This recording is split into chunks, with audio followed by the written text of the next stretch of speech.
भैया, मुझे कुछ किताबें लेनी थी। अच्छा, तो कितने की आएंगी? यही कुछ 8-10 हज़ार की।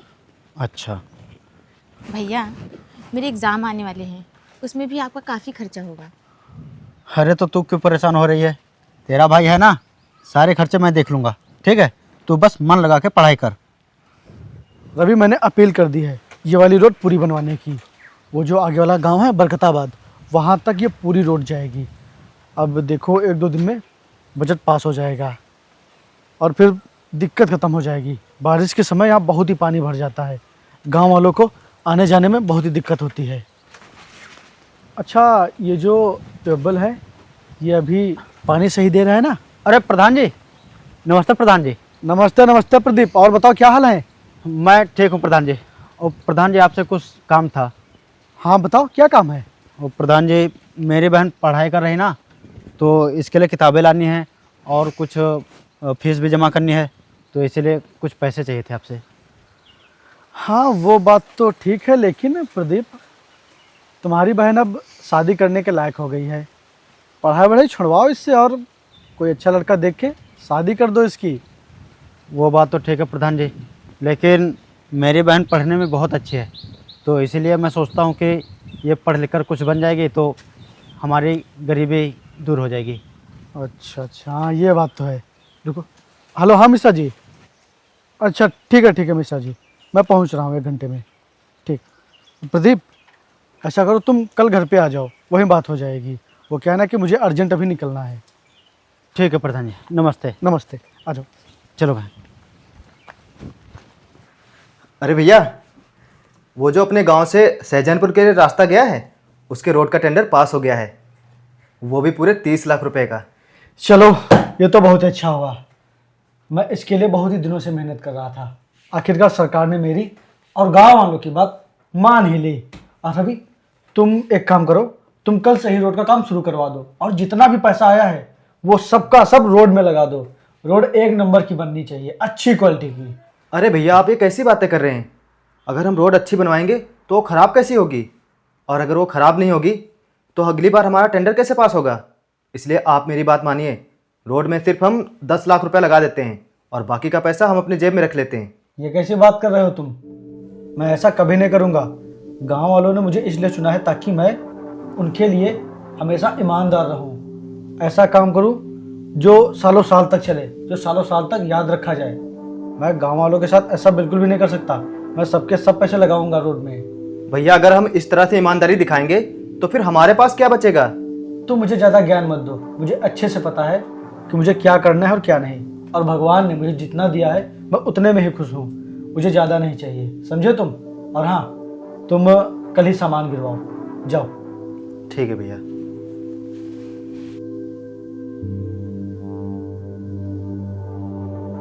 नमस्ते प्रधान जी। नमस्ते नमस्ते। वो प्रधान जी, मैंने आपसे पैसे के लिए कहा था ना, तो इसीलिए मैं अपनी ज़मीन के कागज़ लाया हूँ। आप मेरी ज़मीन गिरवी रख लीजिए और मुझे 1 लाख रुपए दे दीजिए। अरे तुम्हें कैसी बात कर रहे हो? तुम्हें अपनी ज़मीन गिरवी रखने की कोई भी जरूरत नहीं है। मैं तुम्हें ऐसे पैसे दूंगा भाई। अगर ऐसी बात है तो आपका बहुत बहुत धन्यवाद प्रधान जी। अरे तुम्हें क्या कर रहे हो? तुम मेरे आगे हाथ क्यों जोड़ रहे हो? अरे मैं कोई भगवान हूँ क्या? देखो, भगवान के अलावा किसी और के सामने हाथ नहीं जोड़ना चाहिए, समझे? हाँ। और मैं तुम लोगों के लिए तो प्रधान बना हूँ। ठीक है। अगर मैं जमीन गिरवी रख के पैसे दूंगा तो फिर मैं प्रधान किस लिए बना हूँ? आप लोगों ने मुझे फिर किस लिए चुना है? तुम बिल्कुल परेशान मत हो, तुम्हें पैसे मिल जाएंगे। भैया, जो अपने घर में नौकरानी खाना बनाने आती थी, वो 2 हफ्ते तक नहीं आ पाएगी, उसके भाई की शादी है। अच्छा, चलो कोई बात नहीं। तुम किसी और को देख लो जो अच्छा खाना बना लेती हो और घर की साफ सफाई कर सके। ठीक है भैया। अरे प्रधान जी, अगर आप बुरा ना माने तो आप मेरी बहन को काम पर रख सकते हैं। लेकिन तुम तो कह रहे थे कि मेरी बहन पढ़ाई करती है। अगर ये काम करेंगी तो फिर पढ़ाई कैसे कर पाएंगी? अरे प्रधान जी, आप उसकी दिक्कत मत लीजिए। ये पढ़ने के लिए समय रात को निकाल लेगी, रात को पढ़ लेगी। और हाँ प्रधान जी, ये बहुत ही अच्छा खाना बनाते हैं और झाड़ू पोंछा घर के सारे काम कर लेती है। अच्छा, अगर ऐसी बात है तो ठीक है फिर। रवि, तुम जाओ अंदर से पैसे ले आओ और इनको 1 लाख रुपए दे दो। ठीक है।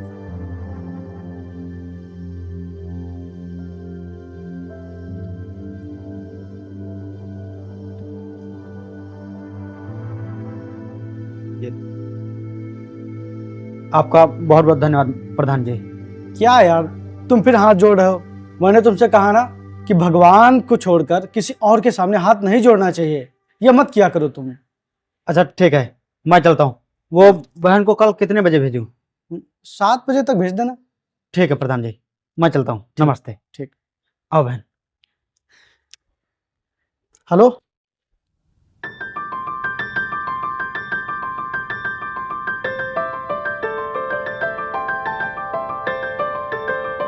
नमस्ते प्रधान जी। नमस्ते नमस्ते, आ गई तुम? हाँ, जो भी काम है आप मुझे बता दीजिए। देखो, पहले तो तुम घर की साफ सफाई कर दो, उसके बाद खाना बना दो। सारी सब्जियां और बर्तन जितने भी हैं सब किचन में ही रखे हैं। ठीक है।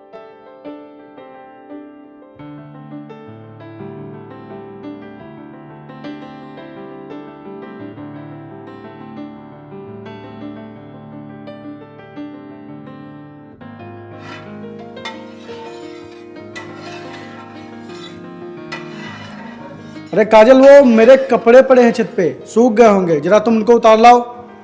ठीक है, अभी लाती हूँ। यार ये काम बहुत बहुत जरूरी है। तुझे ना मेरे भैया को खत्म करना है, क्योंकि वो मेरी बात कोई मानते ही नहीं है। मैं उनके पीछे नौकरों की तरह लगा रहता हूं बस। और बाबूजी ने भी मरने से पहले जितनी भी प्रॉपर्टी थी सब उनके नाम कर दी थी। और प्रधानी में भी जितने पैसे का टेंडर पास होता है वो सारे पैसे काम में लगा देते हैं। मुझे एक भी रुपए की घपलेबाजी नहीं करने देते हैं। अब मैं करूं तो करूं क्या? इसीलिए तू बता, मेरा ये काम करेगा कि नहीं? अरे तू उसकी टेंशन मत ले, उनको कानो कान खबर नहीं होगी।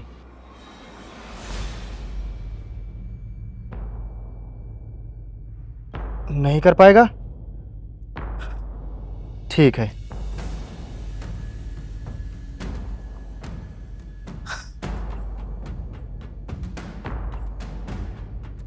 ए, तू यहां क्या कर रही है? साहब, मैं कपड़े उतारने आई थी। अच्छा ठीक है, चल नीचे जा।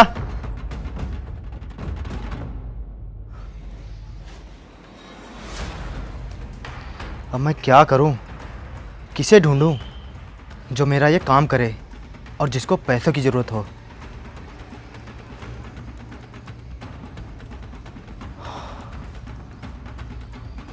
नहीं नहीं, आप ये कैसी बातें कर रहे हैं? अगर प्रधान जी को इसके बारे में पता चल गया तो मेरा क्या हाल होगा? अरे जब प्रधान मर ही जाएगा तो उसको कैसे पता चलेगा? और मैं तुम्हें इस काम के पूरे 3 लाख रुपए दूंगा। जरा सोचो, जब तुम्हारे पास 3 लाख रुपए होंगे तो तुम्हें इस झोपड़ी में रहने की कोई भी जरूरत नहीं है। तुम उन पैसों से एक अच्छा सा घर बना सकते हो, अच्छे से रह सकते हो और अपनी बहन को पढ़ा भी सकते हो अच्छे से। देखो, सोचने का समय नहीं है। बताओ, तुम्हें मंजूर है कि नहीं? ठीक है साहब, मुझे मंजूर है। ये हुई ना बात। मैं कल तुम्हें गन दे दूंगा और उसी गन से उसको मार देना।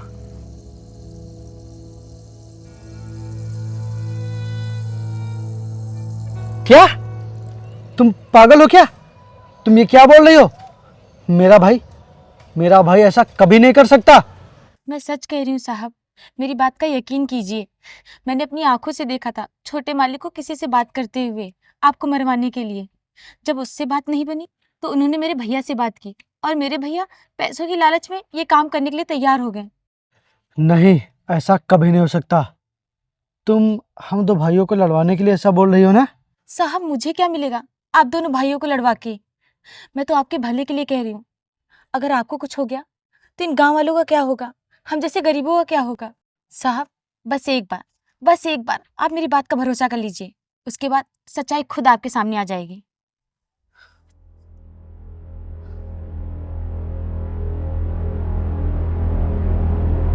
ठीक है, लेकिन अगर ये बात गलत हुई, झूठ निकली, तो मैं तुमको छोड़ूंगा नहीं।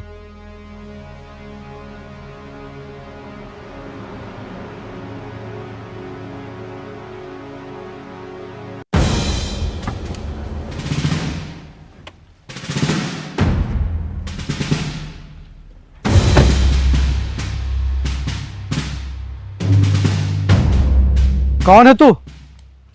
और तू मुझे क्यों मारना चाहता है? ये सब मत पूछो। तुमको जितने दिन जीने थे तुमने जी लिए प्रधान।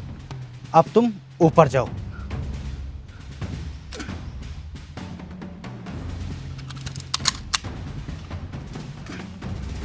क्या हुआ? तू खाली गन से मुझे मारेगा? हाँ, कर ले, कोशिश कर ले। वो तब चलेगी ना जब उसमें गोलियां होंगी।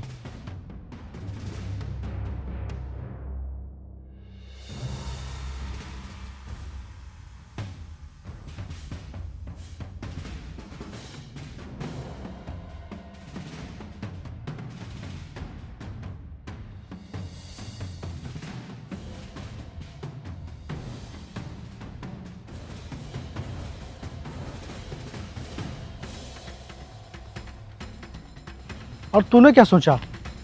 तू इस तरह मुंह बांध कर मुझे मारने आएगा तो मैं तुझे पहचान नहीं पाऊंगा? मुझे अच्छी तरह से पता है कि तू कौन है। काजल,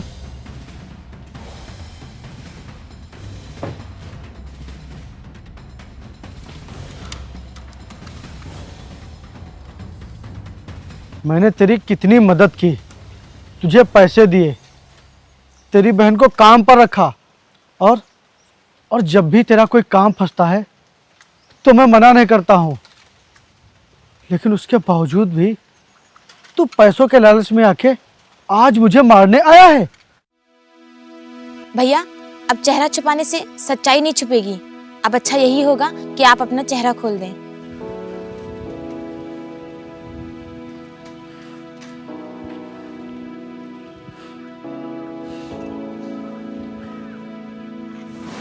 अगर तुझे पैसे इतने ही प्यारे थे, तेरे पास पैसों की इतनी ही कमी थी, तो तू मुझसे बोलता ना, मैं तुझे देता पैसे। लेकिन इतना गिरा हुआ काम करने के लिए तू तैयार हो गया, मुझे मारने के लिए तैयार हो गया तू।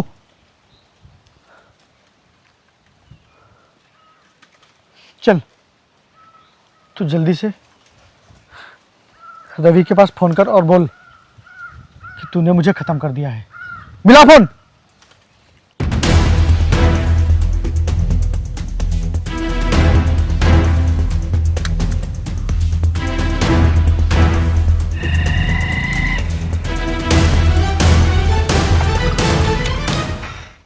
वाह यार वाह, तूने तो मेरा दिल खुश कर दिया। मुझे बिल्कुल भी यकीन नहीं था कि ये काम तू कर देगा। अब मैं तुझे पूरे 2 लाख रुपए बढ़ा के दूंगा, पूरे 5 लाख रुपए। ओ, वो भैया की लाश कहाँ है? बता कहाँ है? वो गाड़ी में ही पड़ी, आ जाओ।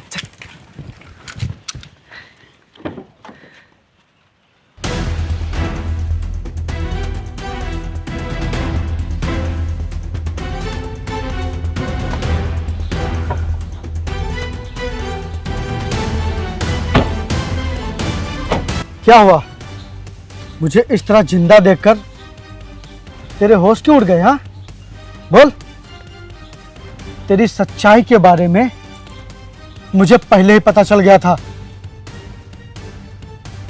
काजल ने जब मुझसे ये बात बताई तो मुझे काजल की बात पर बिल्कुल भी भरोसा ही नहीं हो रहा था।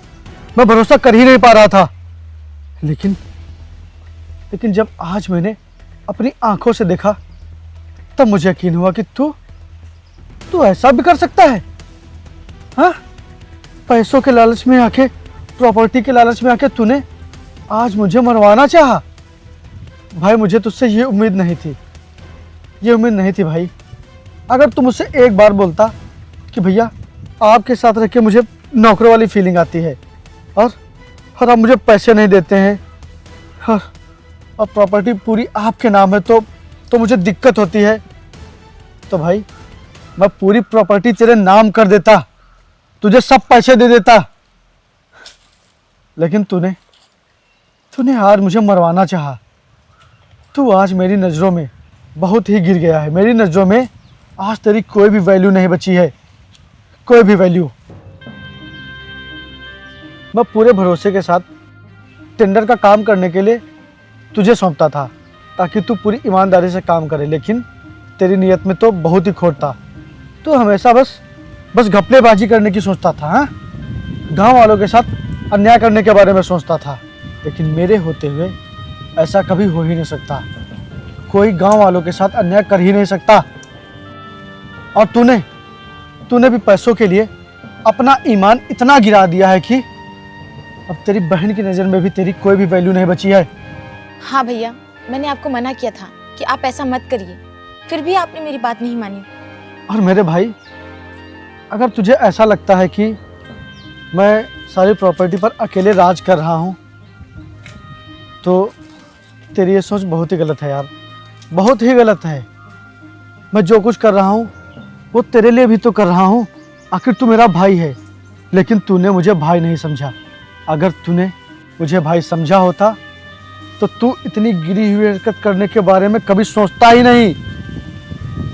तुझे मुझसे ज़्यादा पैसे, प्रॉपर्टी, धन दौलत ये सब प्यारा है ना? तो ठीक है, ये ले पकड़। तुझे धन दौलत, प्रॉपर्टी सब मुबारक हो। मैं पूरी प्रॉपर्टी तेरे नाम कर दूंगा और मुझे इस बात का बिल्कुल भी अफसोस नहीं है और ना ही होगा कि मेरे पास गाड़ी नहीं है, घर नहीं है, धन दौलत नहीं है, क्योंकि कहीं ना कहीं भगवान ने ये सब मेरे नसीब में बस यहीं तक लिखा होगा और आगे वही होगा जो भगवान ने लिखा होगा, क्योंकि इंसान को वही मिलता है जो उसके नसीब में लिखा होता है। ये सब तुझे मुबारक हो।